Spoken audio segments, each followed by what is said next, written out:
I was making coffees. I was a barista, worked in a cafe full time. I used to wash cars.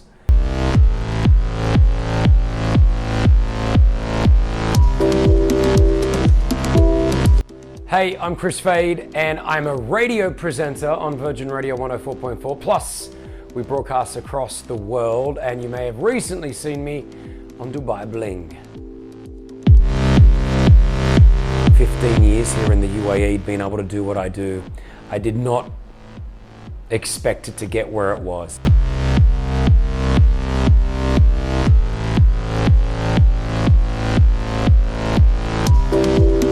I had dreams to aspire to. I knew that I wanted to set goals, but not to the point of, having a Madame Tussauds wax figure at, Madame Tussauds and the longevity of what the career has brought me.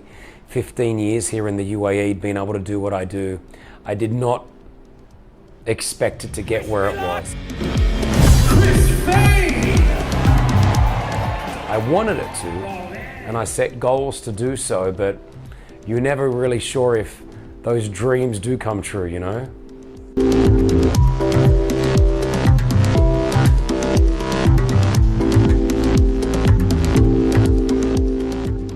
I accidentally fell into radio, so I didn't really enter my first radio studio till I was about 23 years old.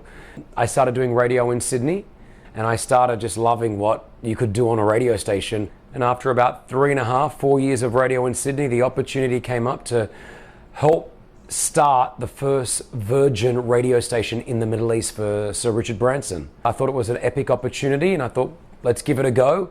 It was with the Arabian Radio Network here in the UAE, and I flew over, not knowing much about Dubai, and then helped start this radio station called Virgin Radio 104.4. 15 years ago when I arrived, there wasn't as much information on Dubai than there is right now. I still remember the moment I landed, but there was meant to be someone to come pick me up, and I waited, and there was no one ended up rocking up. So I just sort of sat, and I'm thinking to myself, I wonder what I do here. Habibi, welcome to Dubai!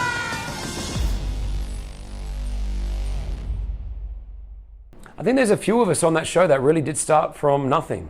I left school, I didn't go to college, I didn't do great at school.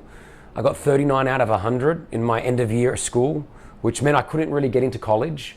So I went to sort of like where you would go if you couldn't go to college. I only went there because I didn't know what to do. My parents wanted me to repeat school.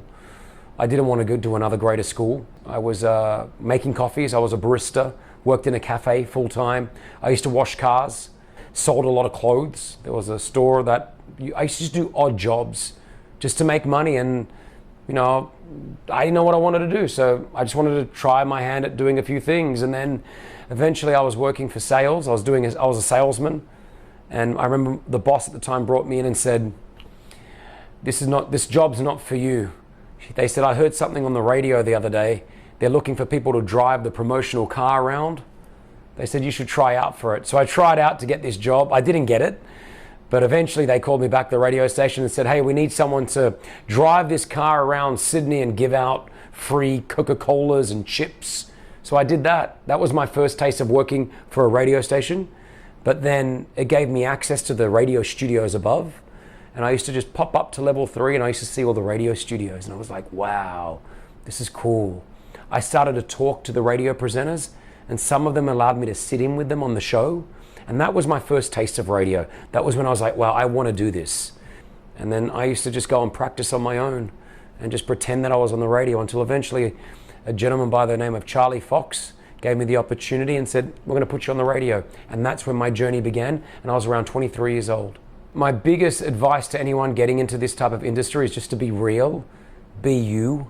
I get so much love. I get so much, my inbox on my social media and our calls on the radio station, like, I feel blessed every day. What people share with me is really special. Just before I came to do this interview, I was sitting at a cafe, and a beautiful child just ran up to me and just gave me the biggest hug. I've never met this kid before. He was 7 years old, never met him. Just ran up to me and said, Kris Fade, and gave me this big hug, and I hugged him back. You get the real me right now, you get the real me on radio, you get the real me on Netflix. Shooting a reality TV show is, it's interesting. They approach me. They said, would you be interested in doing it? I wasn't sure. Initially, I said no. Didn't want to be part of it. I thought, I don't know if I want to do this. Then learning more and more about it, I thought to myself, let's give this a go. I like to give things a go. I thought to myself, in 15 years, would I look back and think, man, I should have done that show. And I didn't want to have that doubt. So went in on it, had a lot of fun shooting it. It's a lot of hard work. I'm up at 4 a.m. every morning, and my days are usually pretty much filled. To now allow access to certain cameras and teams to come and follow you around, and it takes a lot out of your day. But the end result's been fantastic. It's been one of the largest productions out of the Middle East ever. And to be part of the creation out of the Middle East, I was really happy about. There may be some areas that were exaggerated, possibly on that show, which was not my doing. It was more about the aftermath of maybe an edit. But apart from that, it's pretty much me. I'm smart with my money. I'm smart. I'm a saver. I'm an investor. But I'm also a spender when it comes to certain things that I want. I love spending on other people. I love spending on holidays. So I work pretty hard, pretty intensely for most of the year. Get up at that 4 a.m. mark every day. But when I go on holidays with my wife and kids, I'm all out. I want to hire the nice house. I want to get us on those nice flights. I want to spend everywhere, because for those 3 weeks that we're on vacation for, they make memories with my kids that sometimes I don't get to make during the year because I'm working so much. Saying that, there are certain things that I'll spend money on if I really want them, and they make me happy. A car, I might buy, if I want to buy a really nice car because I dreamt of it as a kid, and I had a dream that when I came here that I was going to buy that car. I have a few cars. I've got a gorgeous Jeep that I drive. I've got a Tesla that I bought for Brianna. I've got a McLaren.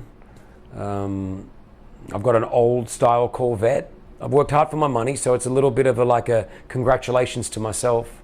I'm not a guy that wants to wear every brand under the sun and have $2,000 t-shirts, and I'm not that. I'm pretty basic when it comes to it, but I like to spend on things that bring me, I guess, more memories or gratitude, These are things that I work really hard for, but I also make sure that I'm saving, I'm investing, I'm doing the right things with my money. I'm not there just to show people, look what I've got, So Fade Fit has now become one of the largest sort of local snack companies in the region. And I started it about 4 years ago on my radio show, actually. And it all came naturally again. I was obese, I was depressed, I was anxious, I wasn't feeling great. And I went on a big health kick. And I started to get fit, I started to train, I started to eat healthier, and I lost a bunch of weight. I went from 128 kilos to about 95, 90. And in that journey, a lot of my followers and fans were messaging me, how did I do it? And I got into conversations with them on social media. And it got so big that I actually had a Fade Fit day where I invited everybody to come down for free. And we had a day of just learning how to be fit. We had inspirational talkers, we had nutritionists, trainers. It was an awesome day, and it was called Fade Fit. Since then, we started in the snacking industry. And the reason why is because when I was buying snacks for my children, I realized there was a gap in the market for healthier snacks for kids that weren't really expensive. So we created kids snacks to begin with. And then from kids snacks, we went to adult energy snacks. Then we went into protein snacks. And now we're one of the largest sort of snack companies here locally made in the UAE. We're in all Starbucks across the UAE and Saudi and Kuwait.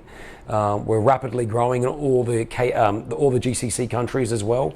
We've signed distribution recently into Australia, and we're heading off to America soon to see if we can tap into that market. So we're a company that wants to be able to provide healthier options for everybody. For me, family is everything. Just being around with my kids and my wife and my mum and dad and my brothers and my sisters, Australia, where most of my family reside, is 15 hours away. I wish I had them 4 hours away. I think I'd be on the weekend. I think I'd be there every, once a month just to get that family hit. But when I am around them, I just want to sit down. I want to eat with them. I want to watch TV with them. I want to go play basketball with them. I just want that, anything. It doesn't matter what we're doing. As long as we're together, that's all I want to do. My daughters and I have such a close bond. I like to say we're best friends.